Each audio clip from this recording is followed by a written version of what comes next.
It's white to move in today's daily puzzle, and material wise we have a knight and a rook for black's queen. So we are doing slightly worse in that terms. Positionally we can see that black's king is stranded on the queen side and there are no pieces around to defend that king. So let's start with analyzing the potential threats against us. Our bishop on f1 is hanging and there is also a check on d1 by black's queen, which means that we cannot spare any time and we have to start with forcing moves like checks. The most obvious check is rook to a7. Now black's king has two options, b6 and b4, and we'll see how this plays out for both of these squares. Let's start with king to b6, which attacks our rook and the knight.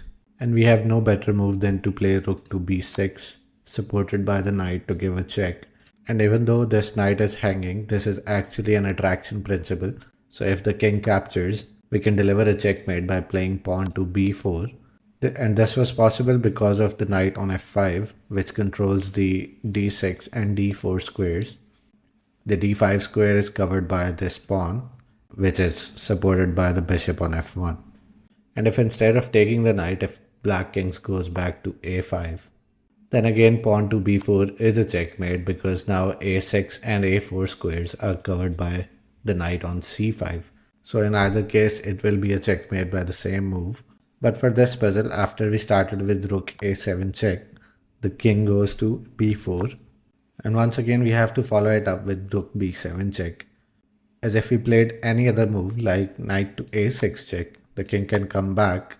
And then again, the best move would be to go back to c5. So this will only repeat the position. So after king to b4, we play rook b7 check.